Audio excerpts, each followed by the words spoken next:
네, So 시작 can I start? 부탁드리겠습니다. Yes, please. Nice to meet you.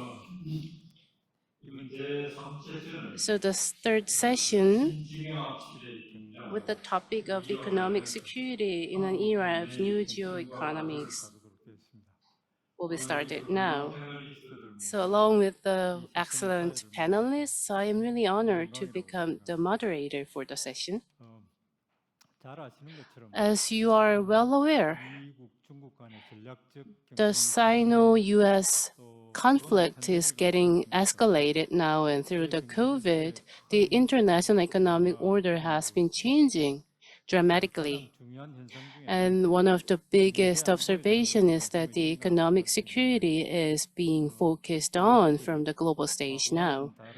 So different from the past, the countries are making new geoeconomic policies regarding security. So the past's import and export regulations from they are more focused on strategic facilitation of main industries, and they are also focusing on foreign direct investments. So the strategies are diversified, and this sometimes directly influence the international order, but sometimes indirectly it influences the international norms because there are some conflicting areas. So as Korea has a economic structure that is externally focused, this type of changes will have a bigger influence to Korea. So for the session 3, we will share our thoughts and insights on the changes in the international economic order, and we will shed light upon the economic security. At the same time, we will also talk about the challenges and tasks for the Korean economy.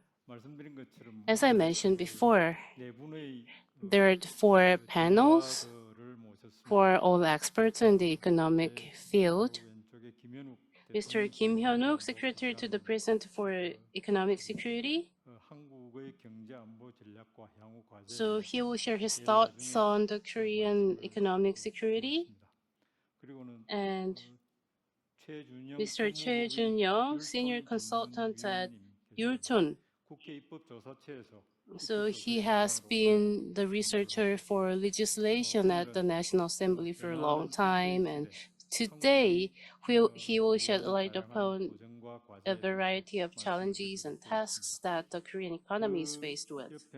And we also have Mr. Hyo-young, Ms. Hyo-young, the KNDA professor, who has expertise in the Korean economy. So she will shed light upon the liberal economic order.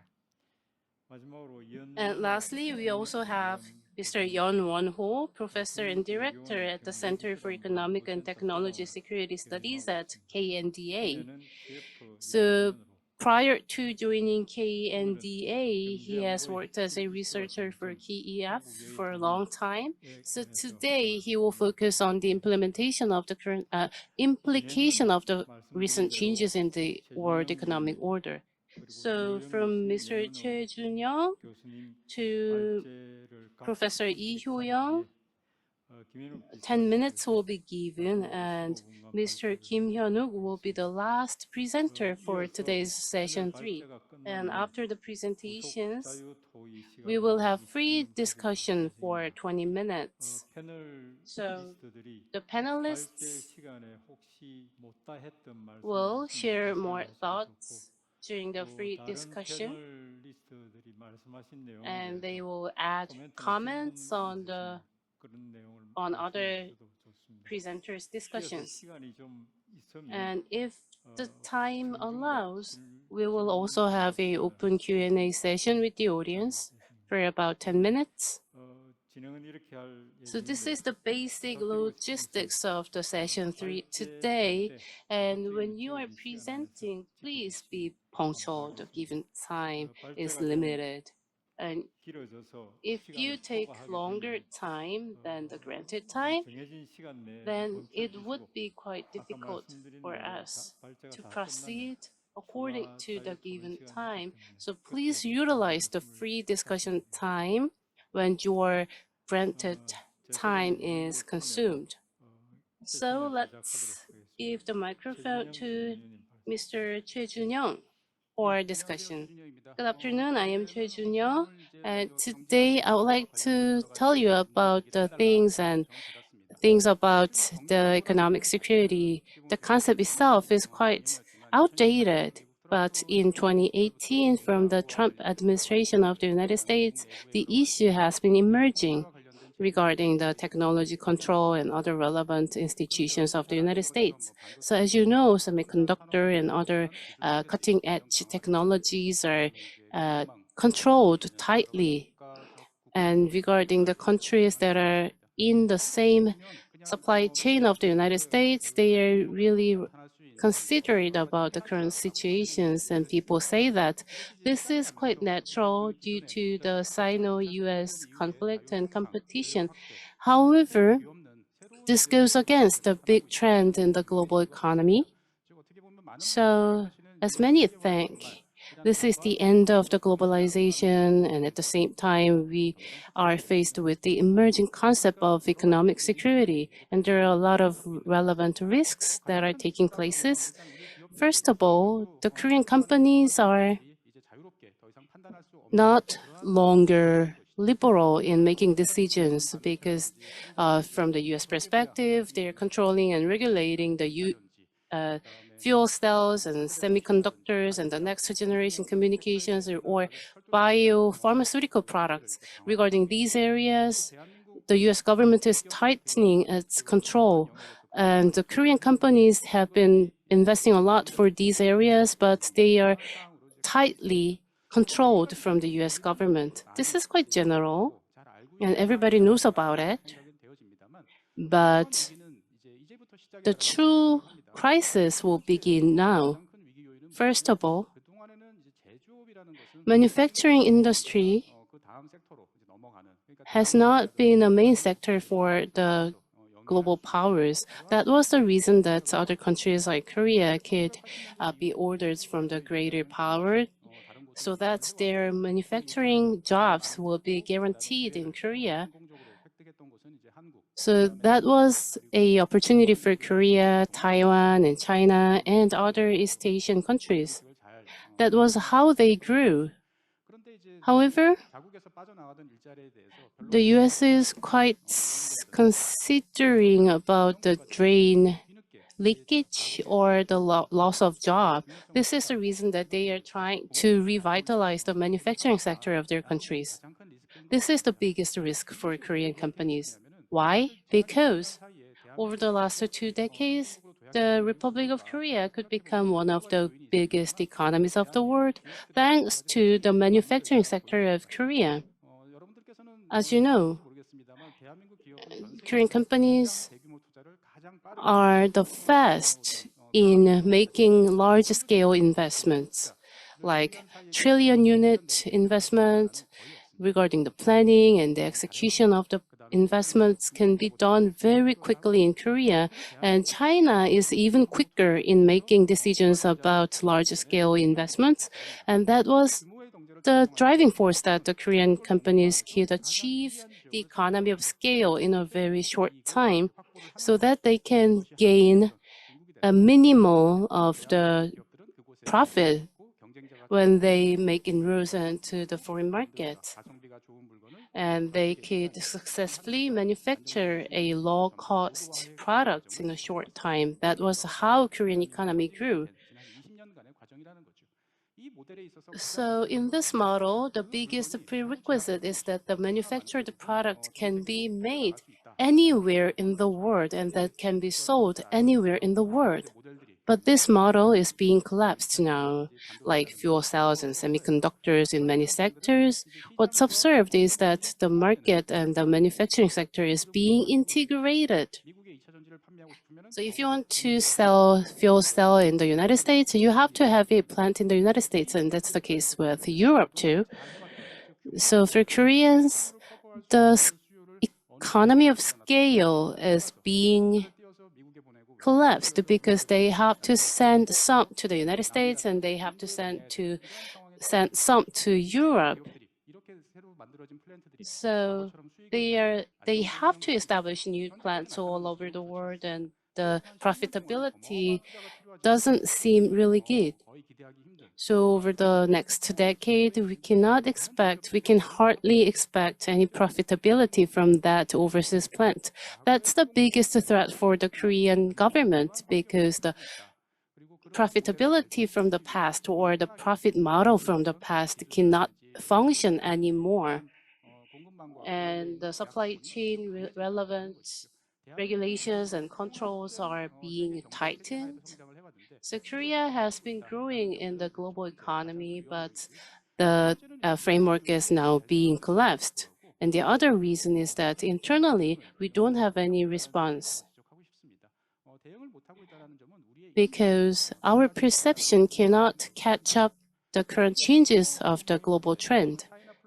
So we have to think about the China plus one, and we have to establish a new type of plants in other places like Thailand, India, or Vietnam, and which means that Korean companies are repeating their own model again and again, but that doesn't seem valid anymore. So the era of the same economic model will be ended within 10 years from now. So with this big tide of the changes in the global economy, without changing the decision makers, the pattern will be repeated, and that's the biggest threat for the Korean economy because the world is changing and the trend is changing, but we are still negligent and seeking complacence in the past way. So we need a new vision, a new way, or a new strategy for the new changes. And thirdly, internally, we have other issue. So amid these big changes, we have to take a deeper look so that we can respond well. So in the past, we just catch up the direction from the US. That was the backbone of the economic policies of Korea. However, that's not the case anymore because we are faced with the era of localized economies. So this is the reason that the interests should be understood so that we can take the bespoke actions against the changes. And internally, we have to get inside so that we can know about ourselves better and we can know about the changes outside better. So about 10 years ago, having a new experiences overseas has been very popular, but recently that's not the case, not for the Korean companies or for the public sector of Korea, because the change in the global stage is being accelerated. So Koreans are getting more conservative in terms of economic views. So we are being isolated and we are making our own version of Galapagos phenomenon in Korea. And the other thing is that this type of changes are being felt, and Korea has more roles to play. Many countries are focusing on Korea because of its economic scale, liberal trade. So Korea has to be the exemplary model for other countries because it's a role model for developing countries. And many are expecting this role or obligations of Korea, but we are not considering this new responsibility given to the Korean economy. So I believe that Korea has the right to express its anger because Korea is one of the great power, great economy, and it also has a attractive soft power. So now is the time for the Korean economy to raise its own voice. We cannot turn the situation by 180 degrees, but we can at least raise our voices. So we should not be lingering in the thoughts of the past. We are not the fast follower anymore.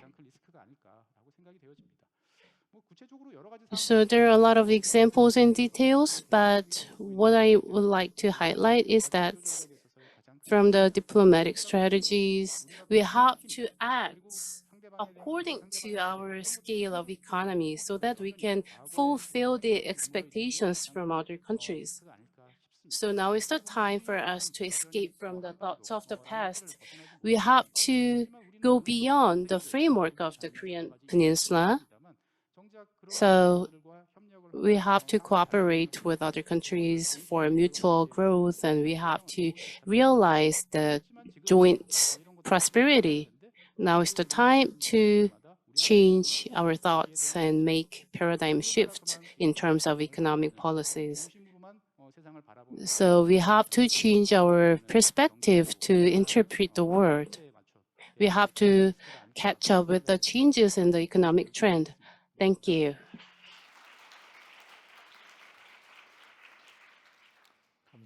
Thank you. Against the backdrop of changing international situation, his comment was focusing on how Korea is responding to the changes. Next, I'd like to invite Ms. Hyo-young. Hello, I am Hyo-young. I'm from the Korea National Diplomacy Academy. I am an expert in international trade. And now the hot topic is the economic security rather than the free trade. So amid the new order of the multilateral economic relations, the economic security has become an important issue. So I am relieved to see this situation, but at the same time, I have also my concern today.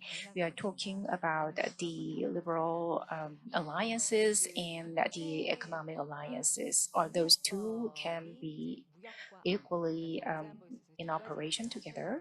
So the economic security is the combination of trade and the security. And the perceiving those two may be in a conflict situation. In terms of international law, in particular, the international trade law, the security has been excluded in the law. Security exceptionality is the term that expressed it. The liberal security and the trade are contradictory with each other. And one example is that the WTO has its members, and the member countries pursue the essential security interest. And for those essential security interests, the countries can implement the trade restrictive policies. That is the one exception. So the principle is the free trade, but the exception is national security interest. So of course, the countries need to protect the free trade principle, but if their interest is harmed, then they can adopt the restrictive policies on the trade arena. But the exception is defined because they have also concern about the concern of the abuse of the same article. If you look at the the Article 21, the WTO's members may have the discretion to make a judgment on this issue. So the concerned country has a particular issue, and that issue is related to the essential interest. The country can use the restrictive policy, and they can claim that that action was taken because it may hurt the interest. And in order to prevent the abuse of this power, the GATT Article 21 allows this exception only for the conventional, the weapons-related issue, the nuclear weapons materials or the military facilities or the war times crisis are the situation that these exceptional articles can be implemented. So this article is a very the article that can be adopted or applied at the country's discretion, but at the same time there is a limitation on the use exercising this right.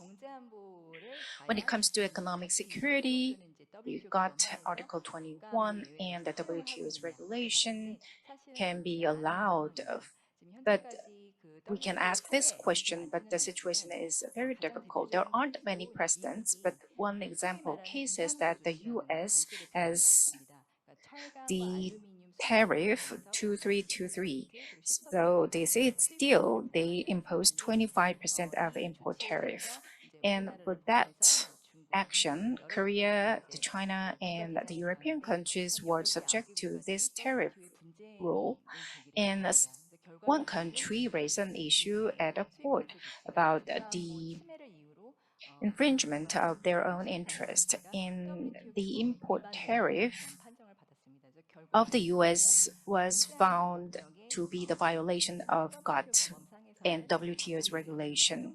So there is this situation going on. On the other hand, according to the internal law of the US, the economic security and the free trade are defined in an opposite way. The player in the free trade is the US, and the US law, after the Trump's administration, the national security and economic security are defined as very important principles. That is the economic security principle, and under that principle, they increase the protective measures and they implement the action to control the imports. And also they take action toward the Chinese imports. So in the end, as I said before, the economic security was defined in an international law, but then they have also at the principal level law.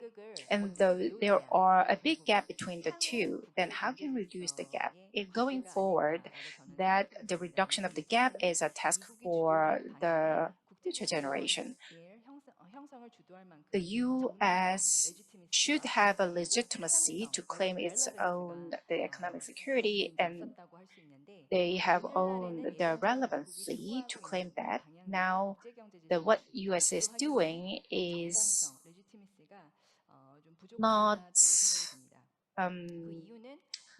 give an excuse for the US to claim the legitimacy. And the reason is that the common values were not presented by the US when they claim that. And the other countries pursue the economic security, in particular the global South countries should be persuaded into by the US action.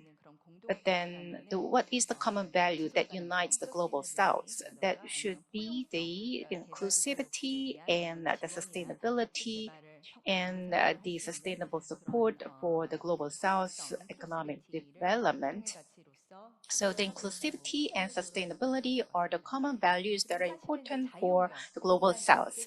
And in fact, the free trade and international order were important matters. And as for the free trade in this era, is losing its ground in terms of legitimacy. So in this session, Professor Hal Brands defined that today's world is an era of fragmentation. And I agree with his theory. And the traditional values like free trade and other values are not in a position to lead the international order.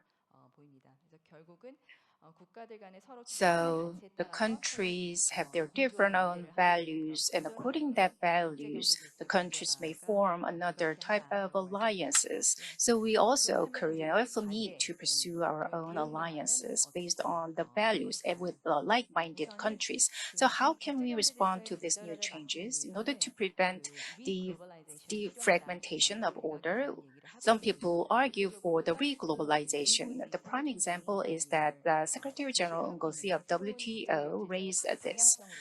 And as a new direction, he argued for it, the re-globalization. And when it comes to re-globalization, I'm not so sure about the exact definition of it, but I could say that through the sustainable the future, we can make our world independent and co-prosper.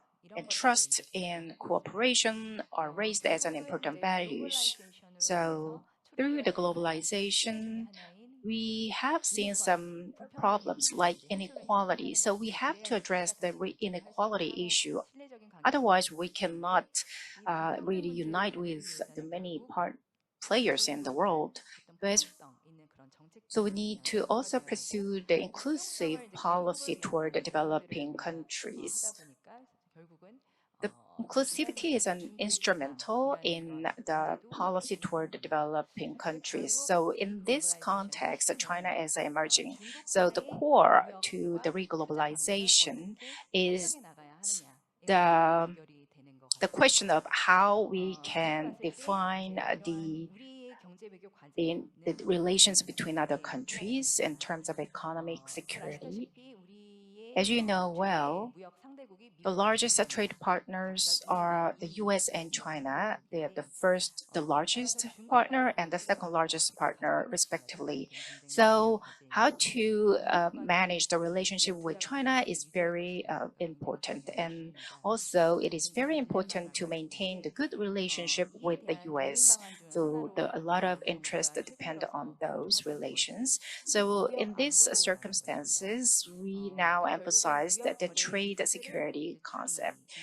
So in the end, we need to reduce the risk coming from the trade. And also we need to increase the credibility of Korea. Korea's economy is heavily dependent on trade. Almost 70 to 80% of the economy of Korea depends on trade. So without credibility, we cannot assure the sustained economic development of Korea. In particular, the US use Korea as the bypass to the export to China. So that is a very negative perception of Korea. So we need to have our legitimacy when it comes to the role of Korea, and we need to make a smart approach. And the Korean companies may face with their tariffs or the trade barrier, and we need to address these issues as well. And that's all from my side. Thank you.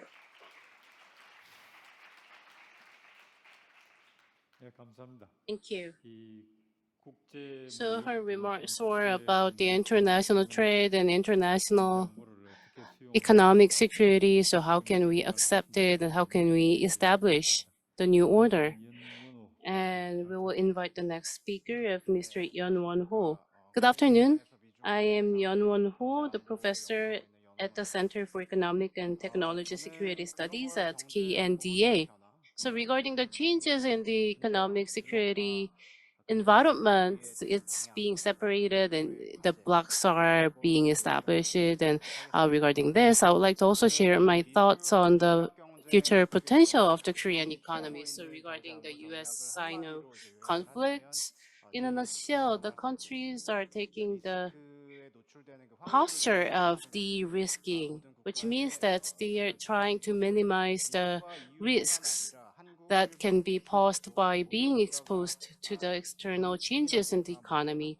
And the region itself has the same purpose. To this end, there are some means like industry policies and the technology facilitation policies. Representatively, the government's industrial facilitation policies like friendshoring and reshoring are being hailed by now. Of course, that will be done by companies in the end, but the government will provide the incentives. So in this regard, many major economies are competing over government subsidies.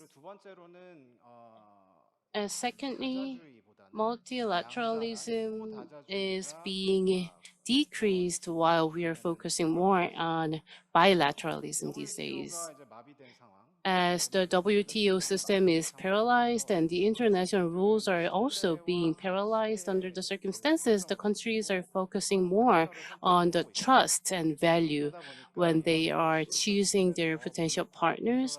This will accelerate the current trend of being blocked. As of now, for a Korean perspective as a middle power, they have to focus on the decoupling of the US and China, but this is not an easy situation for Korea. As my previous speaker said, Korea is heavily depending upon trade. But the US, especially during the Trump administration, but also inherited by the Biden administration, their viewpoint is more like selective distribution. So they are building higher walls so that they can block the access from the China, especially for the cutting edge industries of semiconductors or fuel cells. So they are trying to shut down against China. So in November, the US presidential election is slated for, and we cannot make a prediction on the results. However, when we are talking with the aides of the Trump, when Trump is elected again, this situation will even be escalated more. So as of now, small yard high defense is the basic direction of the Biden administration, but that will be changed into big yard high fence when Trump is elected again. In reality, Trump camp is trying to establish the word strategic decoupling, which means that in order to ease the imbalance in the trade with China, they will also cut the technology potential of the China. And actually, China is also pursuing decoupling, although people are not talking really much about the decoupling of the Chinese government, but this will be symmetric decoupling. China wants to decrease the global dependency. At the same time, they would like to make the world depend more upon China. So this is more about self-reliance policies and economic enhancement policies of the Chinese government. After SARS, Korea also heightened the economic sanctions against China, but for Chinese perspective, it's not about cutting the potential export because it's more worried and concerned about the control over the export goods. So last summer, regarding the export control on germanium was announced by the Chinese government, and that was the same with the carbonites at the end of the year. And this year, anti-money material was also tightened with its export control. So the Chinese government is not cutting any possibility of export, but Korea will be very susceptible and vulnerable to the situation because the Korean economy is heavily depending upon Chinese trade. And when we talk about our allies and the US, Korea is faced with the issues in terms of economic security in two. First, the US untransparent policy perspectives. And secondly, we must think about the international economic security or trade policies. There is no specific rules and norms in trade. So regarding the first one about the vague political goals of the US, actually the US is trying to check the emergence of the Chinese economy, but we don't know really well about the intention. Is it to check the emergence of China, or is it to make China join the international community? Because as of now, the US is trying to bring about a lot of policies which is focused more on blocking China. But China is not transforming itself so that it can be on the path that the US wants. Xi Jinping would like to shun from the market-based economic boost policies. So now is the time that we can cast a doubt upon the true intention of the US to check the Chinese market. And at the same time, we also think about the subsidy competition in China. Is that because they need to respond to the potential enemies? Rather, this type of competition will trigger a lot of damage to its own allies.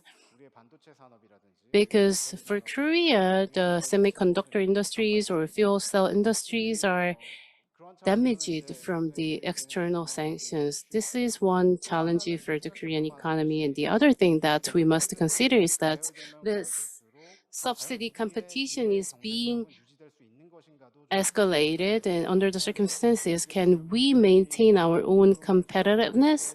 Because major economies are making a lot of investments by subsidy from the government into the area that Korea is doing very well, such as semiconductor or fuel cells. So we have to think about it from the technological perspective. First, the most urgent task is at least we have to have an international norm that can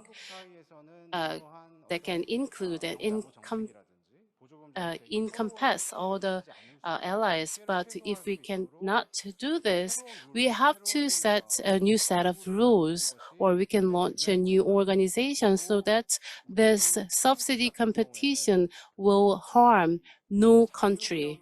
And for Korea, which was the biggest beneficiary from the liberal trade, recently, the Korean government announced that it will become the GPS of the world. So now is the time for the Korean government to take the initiative in these discussions upon the new economic securities. Actually, in the morning today, I visited the National Assembly, and the talks were quite interesting. Next week, we will have an event on AI with the keywords of safety and trust. But the Korean government would like to push the values of innovation and inclusion. So now is the time that the international community is also talking about the values of innovation and inclusion. So I believe that now is the time for Korea to take the initiative on the global stage. Thank you.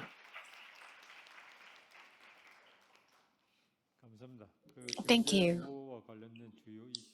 So he addressed the major issues regarding economic security, and he also presented some important measures to be taken. And last but not least, we would like to invite Mr. Kim Hyun-wook for the discussion. Hello, I'm very glad to see you. I am Kim Hyun-wook. I am the Senior Advisor to the Center for Economic and Technology Security Studies, and I'm Secretary to the President for Economic Security, Office of the President. And I feel honored to be here as a discussant. Thank you for inviting me to this important venue. From last March, I have been serving as the senior secretary to the president. So I have been doing this job for 6 months. The time flies, and if I look back on my daily tasks, it feels like the 6 months as the 6 years.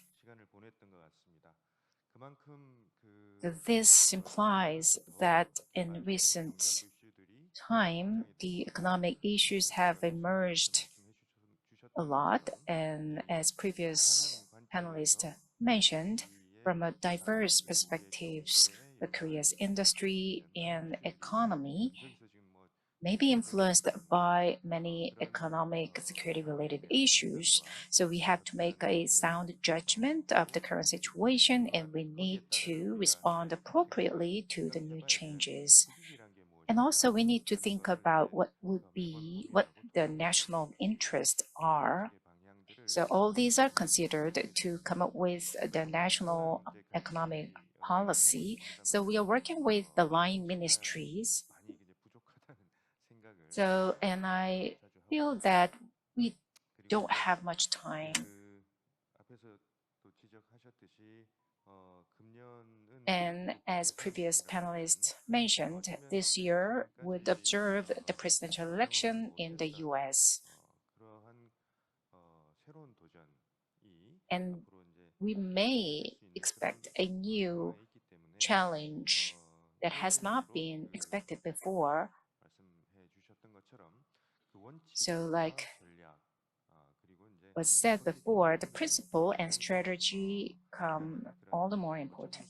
And in some sense, there are some contradictory perspectives regarding the principle.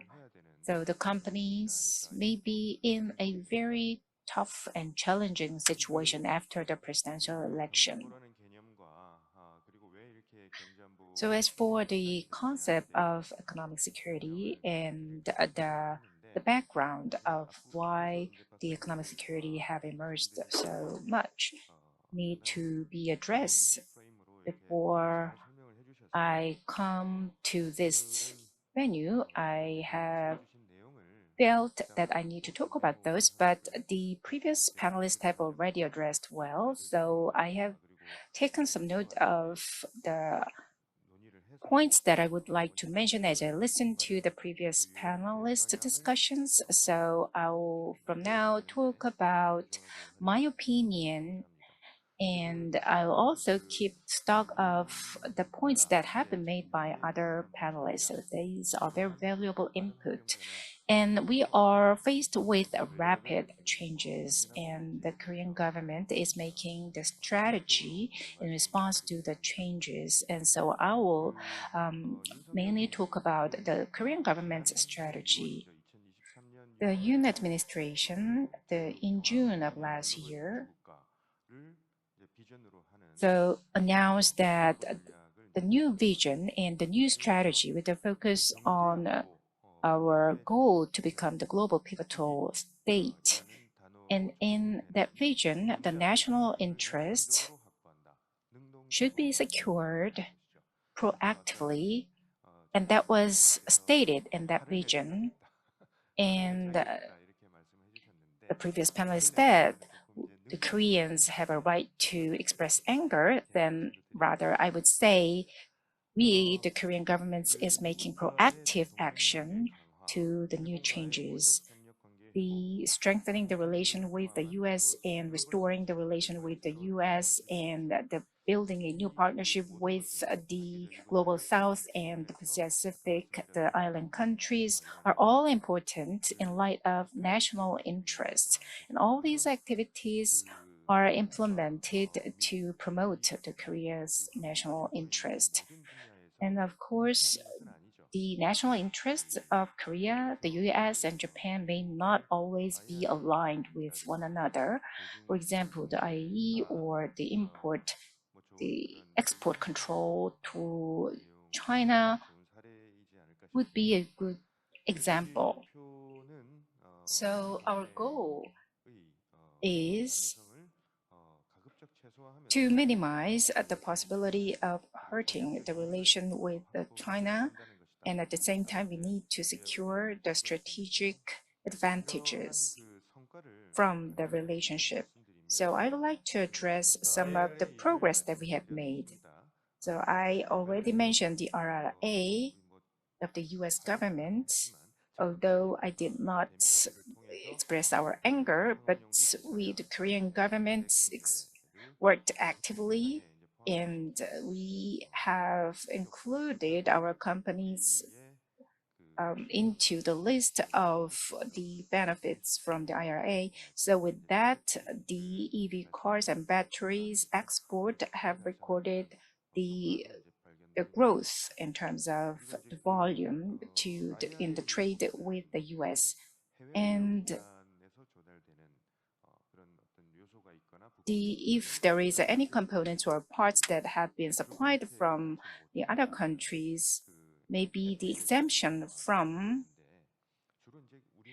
the tax benefit according to IRA, that is called FEOC, and in particular the granite-based components is subject to this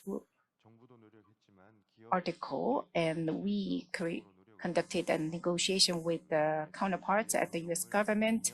So we achieved a good progress that our company's products have been excluded from the application of this act for 2 years, so that we can have a more multiple channels or diversify the channels and products going forward during that period of 2 years of time. The US-China's conflict or disputes may increase, and that will pose some risk on our relations with the other countries. So the government and the Korean businesses need to work as a one team to overcome their current challenging risks and threats and hurdles. And as for the national security, we have presented some economic security tasks. There are four. The first, proactive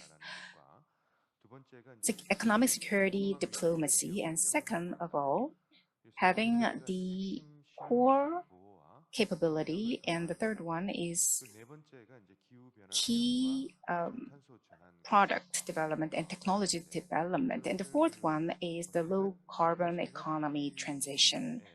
The first three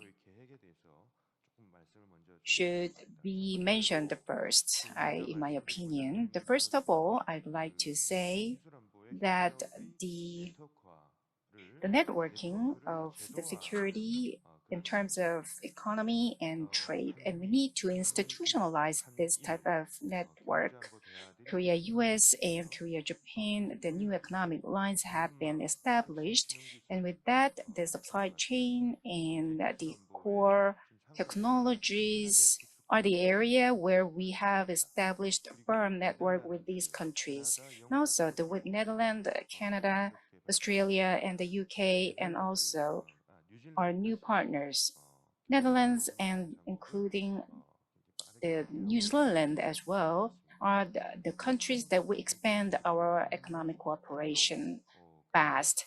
And also, we have established the core practical and technological development alliance with India and the US. So with these initiatives, we need to strengthen our cooperation with those countries. And in AI and bio industry and the quantum computing, we will work with the like-minded countries to build a global cooperation platform. So Korea is a leader in making this type of network and partnership. And as for the second area, the advanced technologies and key infrastructure should be protected, and the current administration is doing very well in that sense. So the previous panelist talked about deglobalization, and also the panelist mentioned the importance of reglobalization. And as for the reglobalization, the concept will be transitioned to the reinventing globalization in around 2020. And in the past, when it comes to globalization, we thought that the globalization is in progress, but unlike in the past, reshoring and nearshoring and many other similar terminologies have emerged. So this means that the like-minded countries gather around and forge alliances. So we have observed that kind of globalization in the past years. And so there is a people who focus on those phenomena. And on the another aspect, the globalization in the manufacturing industry has been faded out on the strong emergence of the alliance in the service industry, like the medical service, legal service, are provided in partnership with other countries by creating added value. And the problem here is that when it comes to the service globalization, the key material would be the idea and technology. And these technologies and ideas are stolen or secured by others, competitors. So unlike the past, the supply chain management has been emphasized under the previous policy, but now we need to shift the focus of policy to keep the technology within our own territory. So in that sense, recently we see the emergence of technology security. So that is the trend behind all those situations. The advanced technologies and the ideas will enhance the competitiveness of companies. And these also influence a lot on the security of a country. So in this vein, the security of technology is very important. Of course, national security is important, but the protecting the technologies and ideas is very crucial. And many countries are well aware of this, and they are developing their own schemes to protect their own technologies and ideas. And the essential items for the people to conduct the economic activities should be sustainably and securely procured, and those should not affect the economic development. And that is the concept of economic security. And the economic tactics were presented as a strategy when it comes to economic security. The economic security has emerged as an important topic, and we see some change of a shift. In the past, the manufacturing sector is the center, and to stabilize the supply chain was all the more important.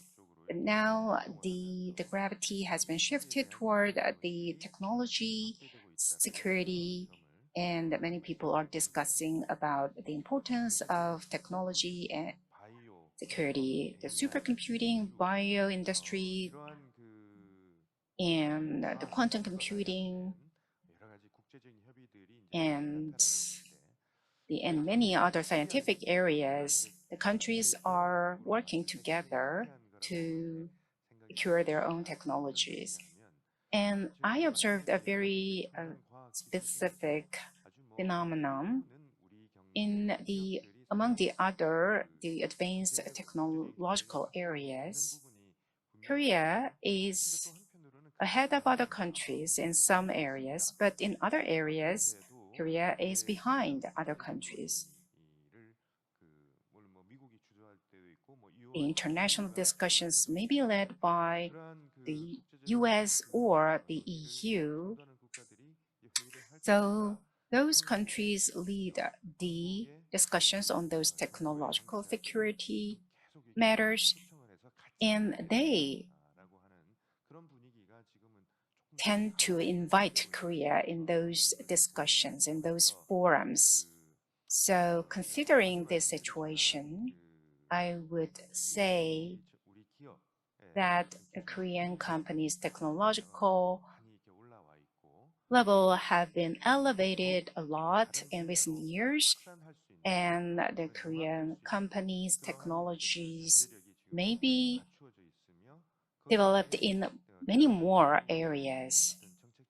And to facilitate that kind of trend, Korea has also provided strong policy support.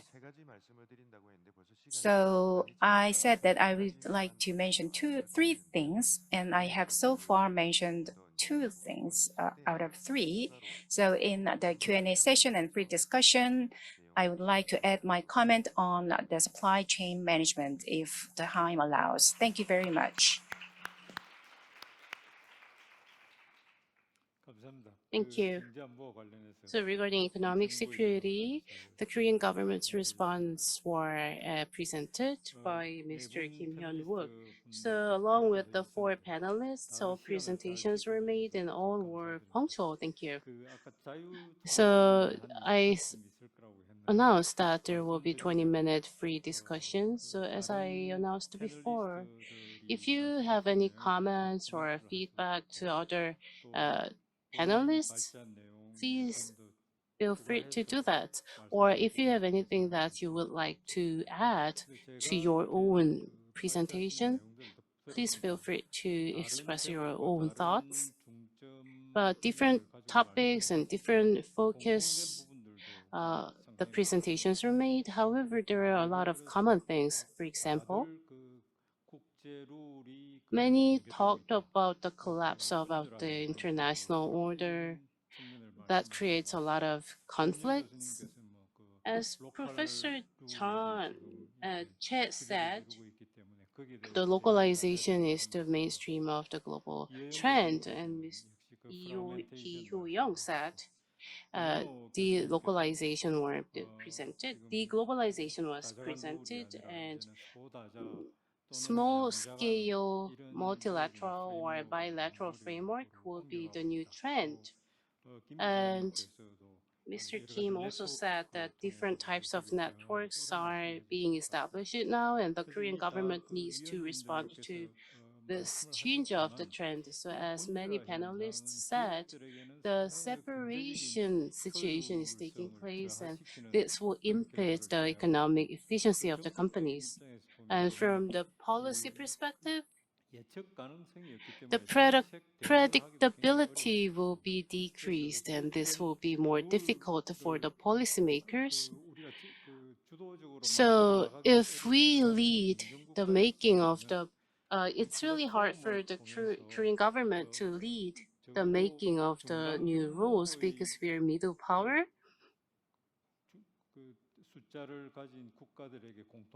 There are some references or new rules that can be applied to this type of medium-sized economies. So how can we make these efforts? What's your opinion, Professor Yo? You mentioned reglobalization and IPEF, led by the US, is being invented. And some scholars say that the CPTPP or other mega FTA can function as a new order. So this is my personal question. What's your opinion? First, Senior Consultant Choi Jun-young, what's your opinion regarding this? So thank you for your comment. I think 2 or 3 things to be discussed. The risks are being increasing, and in order to avoid the risk efficiently, Korea needs to enhance the alliance with the United States. So this is the reason that the Korean government is making a lot of investments into the US. So 65% of the IPEF is made by the Korean companies' investments. And the risk itself must be considered in depth, but we are not taking these risks into account sufficiently. So we're not really sure about the correct operation or function of these new type of framework. And this will give more burden to the Korean companies. So we have to think about all the potential future. The cutting-edge manufacturing of the United States must be boosted in terms of competitiveness, and that Korea could be the best partner, like the semiconductor, the next generation cooperation, and quantum computer, AI. So except for AI and quantum computer, Samsung or SK of Korea can have all. So from US perspective, in order to win the competition with China, Korea could be its strategic partner, and Korean companies are making inroads into the US territory so that they can make a lot of investments. So under the circumstances, risk will be taken by Korean companies. So this is quite unfair for Korean perspectives. So what can we get from the situation? We have to think about it. And the other thing is that regarding local rule seems to be the return of the tariff. So who's going to win the presidential election in the United States? People say so. However, I believe that the tariff issue will be the final winner of the presidential election, because by imposing tariff effectively, creation of job would be possible in the United States, and the other countries can learn from the US success case. So for Korea, we have to actively find the future partners, and we also have to calculate the pros and cons of the possible partners. I believe that Japan would be our primary partner because it's bigger than us, and it has bigger influence on the global stage. So by enhancing the partnership with the Japanese counterpart, we can benefit a lot, but there is potential risk. So regarding technology security that the US cherishes, there will be a lot of options, but in many ways, in terms of technology, Japan is lagged behind us. So regarding technology control, Japan is not fast enough and it cannot meet the standards and requirements from the United States.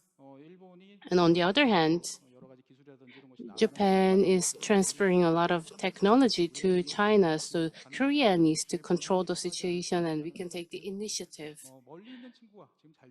So we're a good friend with a faraway friend, but we have to turn our eyes to the closer friend so that we can do it together. We can achieve something together with a closer friend. This is another way to ease the risk for next decade. 이호영 교수님 부탁드립니다. Ms. Lee Hyo-young, please. In the absence of the international law, and he mentioned the small size multilateralism and the bilateralism, and with the like-minded partners, we can create the predictable future. And in that light, the IPF and the small multilateral party scheme regarding the natural resources are being formed. But I think this path is not easy when it comes to IPEF, the pillar 2 or 4.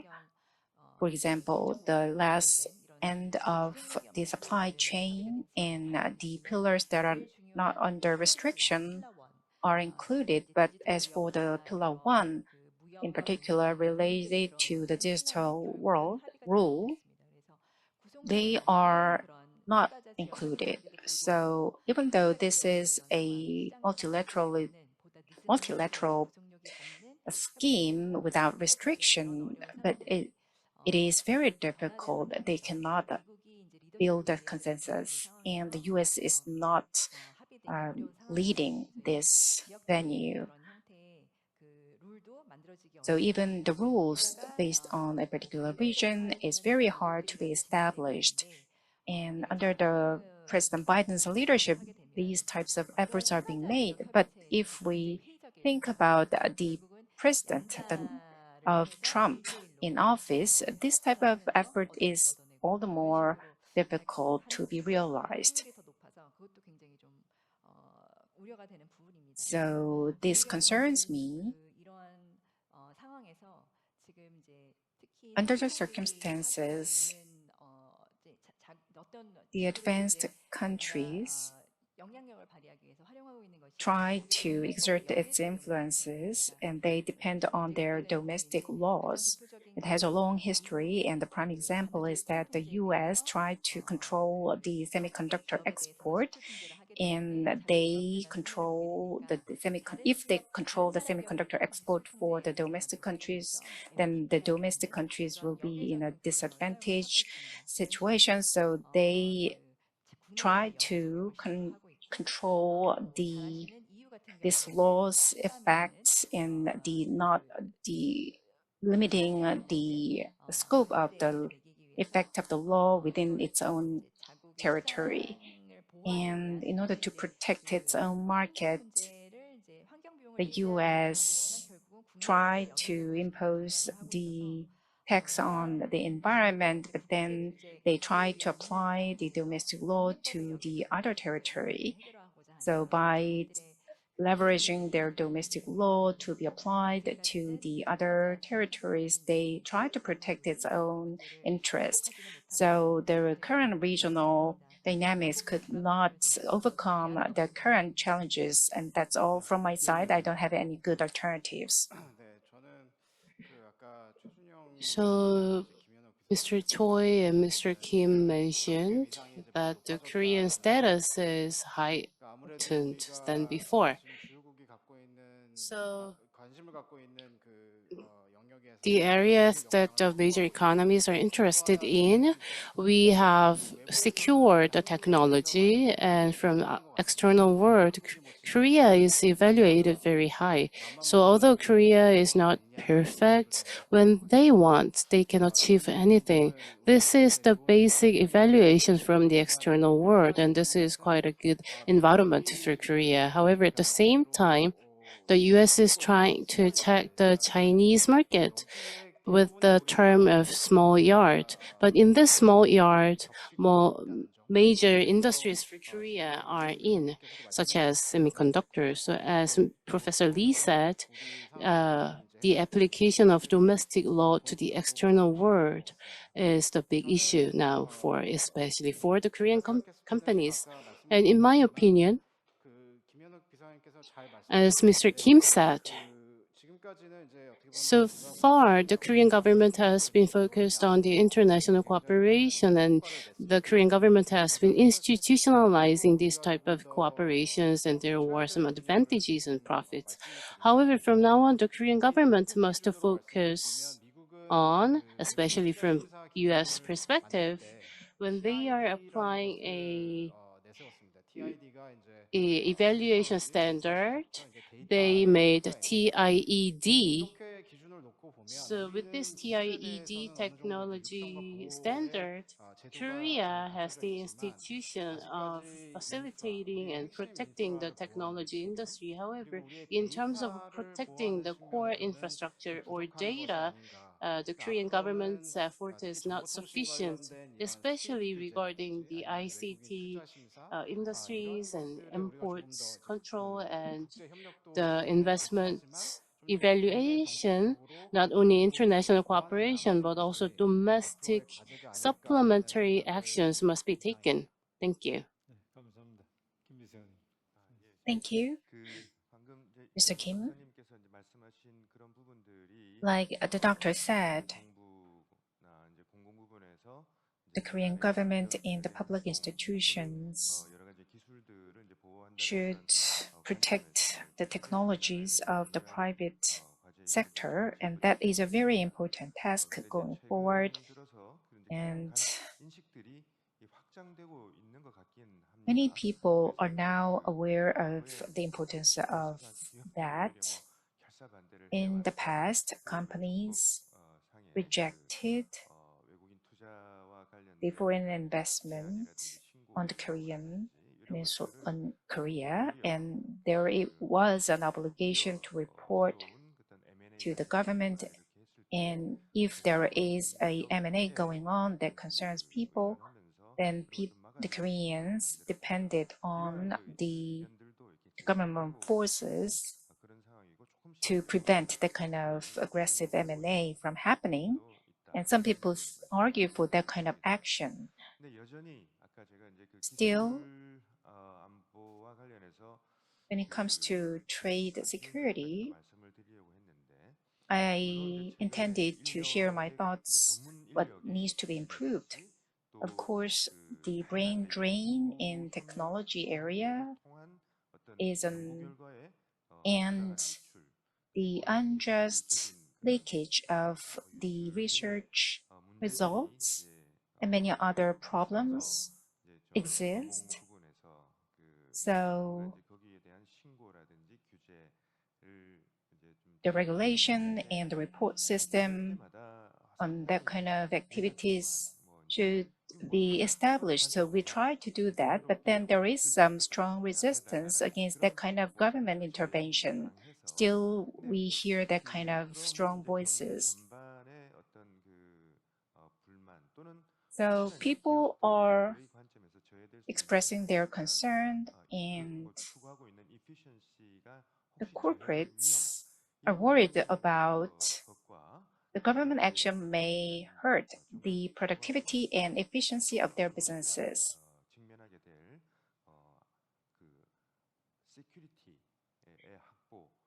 And we need to secure security, and there are some conflicts of opinions and perspectives. So we have to harmonize all those different opinions, and that is a task for us. And we need to keep conversation with the stakeholders going forward.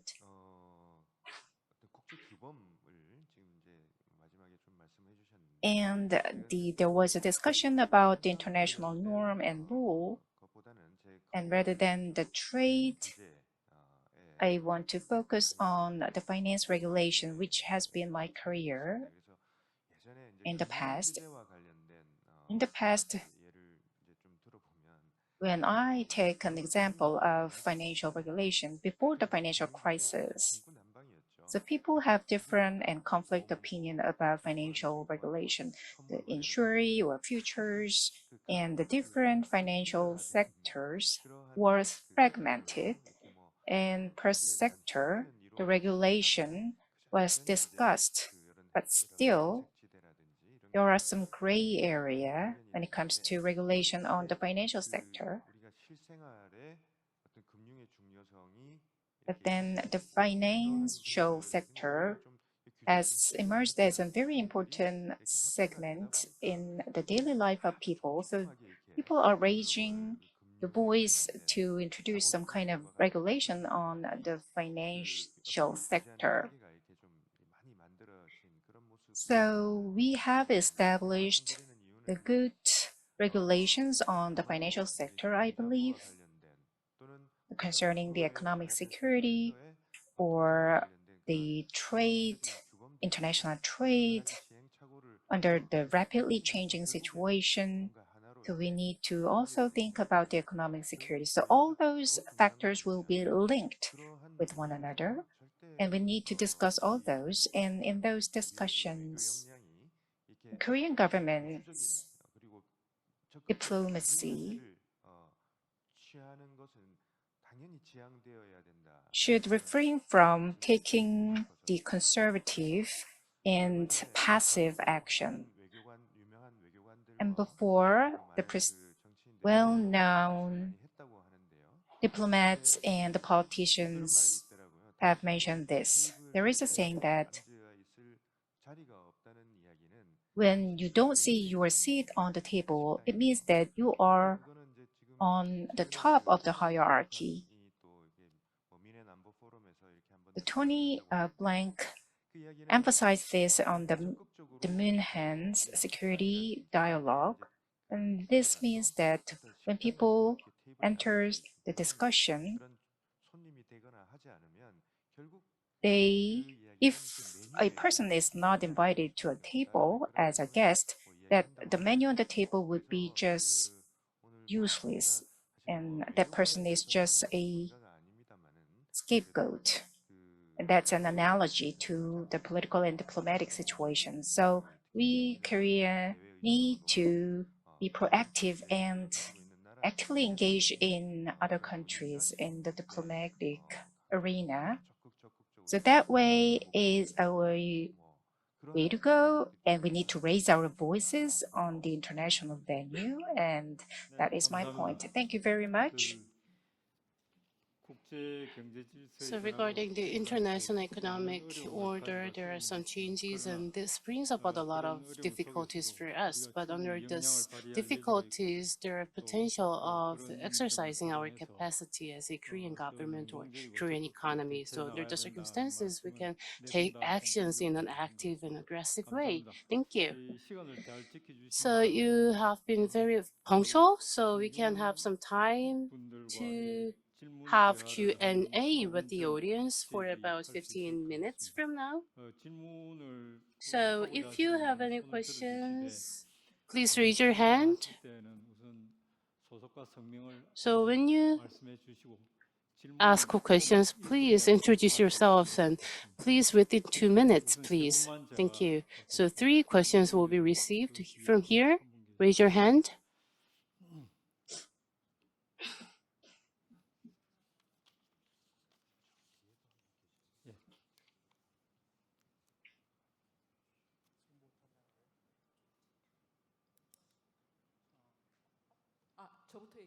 So can I start? Okay. I am officer at the Ministry of Trade and Industry, so thank you for today's presentation, and I would like to make a comment. The concept of economic security was originally it was when Korea has been growing under the liberal trade order, but some industries are losing its competitiveness due to FTAs and other means of opening up the Korean market. So as of now, exports competitiveness is remaining for a few industries. So small and medium-sized enterprises are losing its competitiveness under this liberal trade system. So some could not even survive because they lost jobs. So the competitiveness in manufacturing sector of Korea should be maintained with the concept of economic security. So the reason that the concept is highlighted again is that manufacturing is losing its international competitiveness. And at the gist of the manufacturing competitiveness is cost, but Korea is losing its competitiveness in terms of cost. And recently the US is trying to make blocks focused on the cutting edge technologies. So these are 2 different concepts, I would like to say. And as a government official, I would like to say that there are some cutting edge technologies of a big companies, and they are trying to strategically invest more so that they can maintain the global competitiveness. But those who are already lagged behind the global competitiveness, they should at least maintain their own capacity of manufacturing.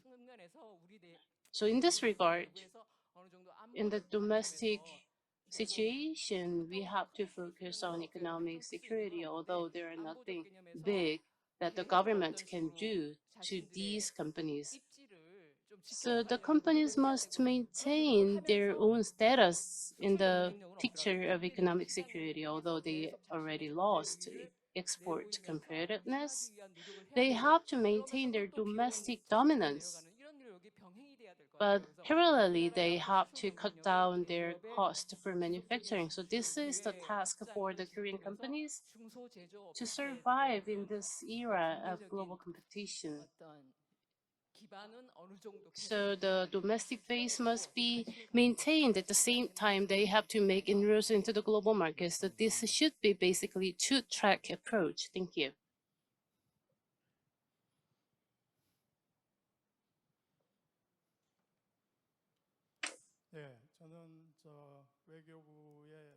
I'm from the Ministry of Foreign Affairs. My name is Lee Jung-woo. I am the former ambassador. I have one comment and I have one question. My comment is as follows.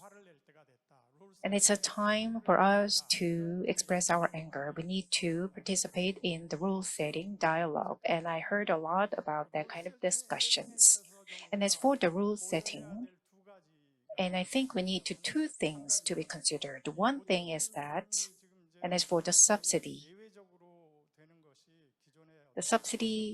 has become an exception. That was the kind of pattern that we have observed. In order to have a competitive edge compared to other competitors in different countries, so getting a subsidy has been regarded as a given. But if you look back at the history, in the past, in order to respond to a country's action, we gave a subsidy to companies and we raised the trade barrier. But then we saw the vacancy, the emptiness. So if we have to remember the historical lessons. And another thing is that in the EU, the sustainability has become very important. And the sustainability has been reflected in every aspect, and it is also be considered as we discussed the rule setting. And the green economy is important. If I make a steel, so in the past we used the caucus as a material, but then now we try to use the hydrogen. So we do not emit the carbon dioxide, rather than we emit water. So this type of manufacturing of steel is one example. So many European countries and advanced countries are transitioning toward the green economy. And my question goes to Ms. Hyo-young, the professor from the National Diplomacy Agency. So we need to emphasize the two things at the same time, the liberal trade and the economic security. It is difficult to keep the balance, but you raised the question, but you didn't answer to the question. I want to hear from about the answer. Thank you.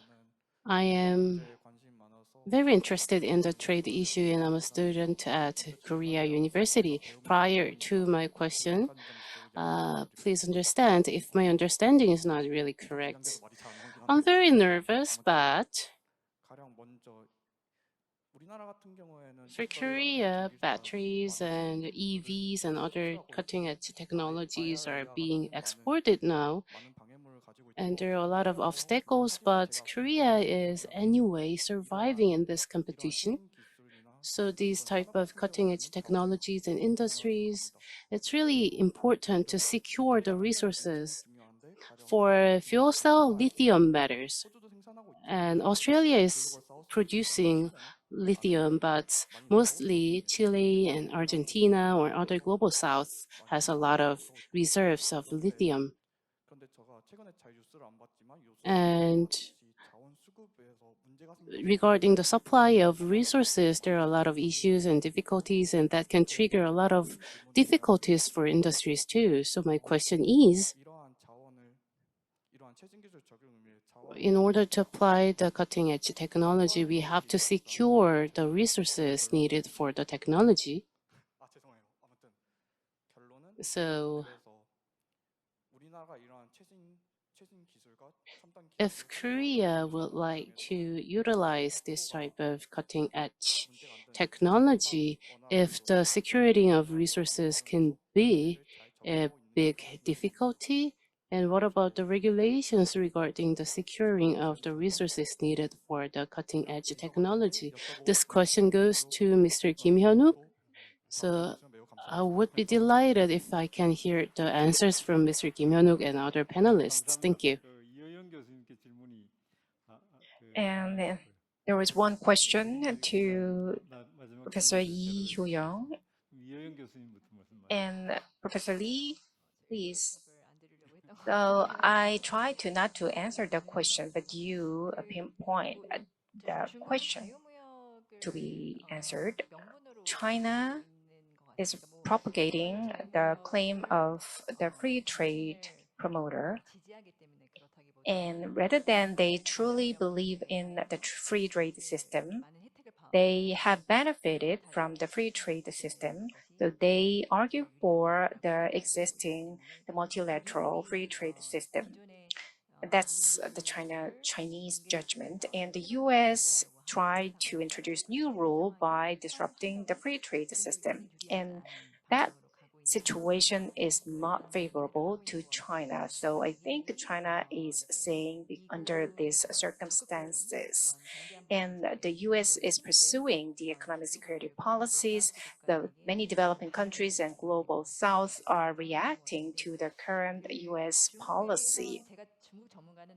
I'm not an expert on China now, but if I look at the current situation of the rivalry between China and the US, and the US's economy is going well, and whereas the China's economy is not that going smoothly, that is not the direct result of the rivalry between the two countries. The China has experiencing the changing in the industrial structure and the employment issue and the income structure changes and the real property issues. So Chinese economy is faced with a lot of economic challenges. So if I put the score on the Chinese economy, it is getting a low score. But if I choose the US between US and the China, and I would say that we keep the alliances with the US and Korea are like-minded countries. So I think the relation with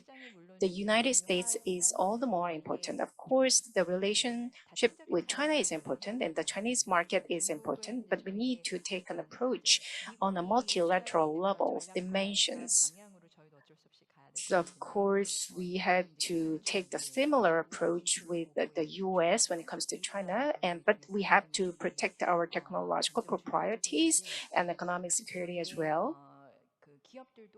The Korean companies are not free from the technology leakage to China and other countries.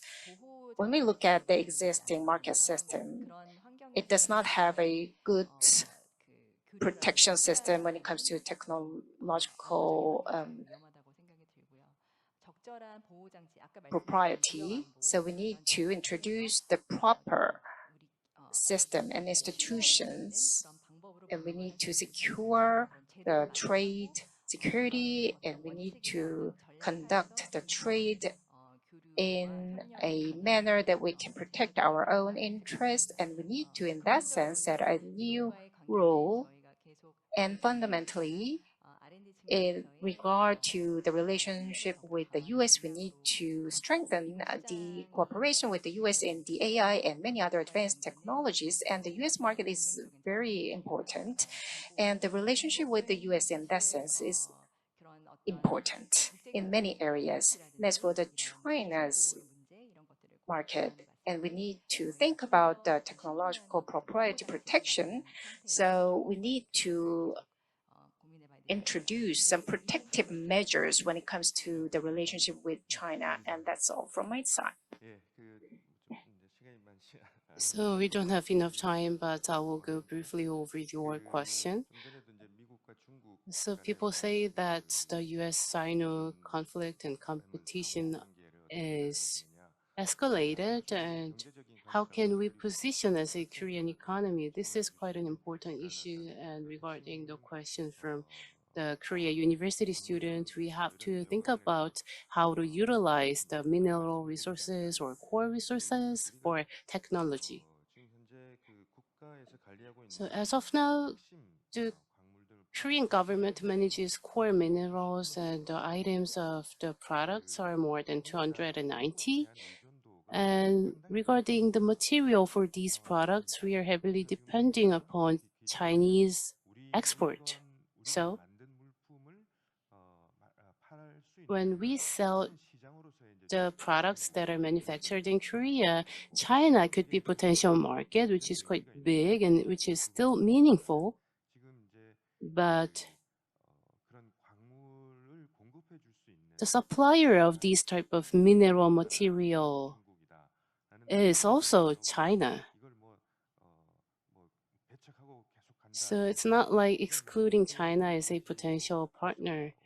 We should always consider China as a partner for economic trade or economic security. So regardless of we like China or not, we have to maintain our partnership with China forever.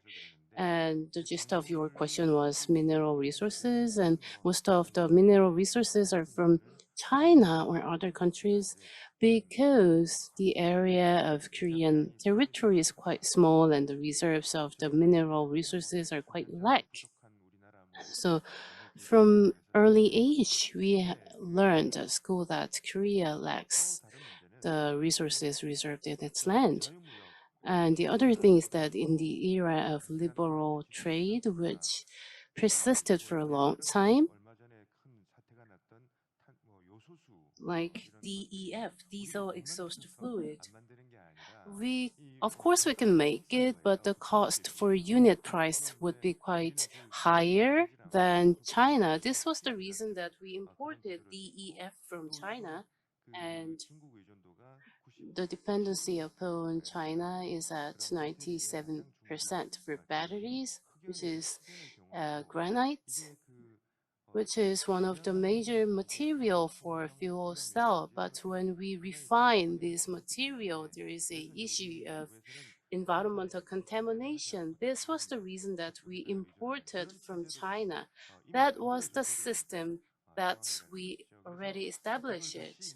So it's really hard to revoke the established system and we can manufacture domestically.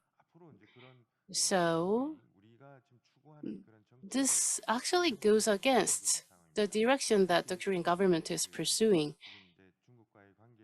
So the relation and ties with China, especially from economic perspective, should be maintained in the future. And the other concern is Korea has become the second chair of 14-country consortium, which is Mineral Security Partnership, MSP. So in an MSP, Korean government is taking the lead. And for stabilizing the supply chain, we enacted a law in Korea. And according to that law, we established a fund. And the fund scale will reach 10 trillion won next year. So for granite, Tanzania or Mozambique or Madagascar would be our potential partner. So we will invest on these countries and we can secure the potential supply. But they don't have any refining facilities, although they have reserves. So the infrastructure is not sufficient in these developing countries. So for a longer term, we can make investments into global south and we can forge a partnership or cooperative relationship with these countries. So these are the alternatives that the Korean government is preparing for now. Thank you. Thank you. Thank you very much. The economic security is very important, and at the same time, it is a new issue. So we wish we could have more time to discuss these issues, but the time is up. So we have to close this session. I'd like to thank the discussions and the participants in the Q&A session. So please give all the panelists a big round of applause.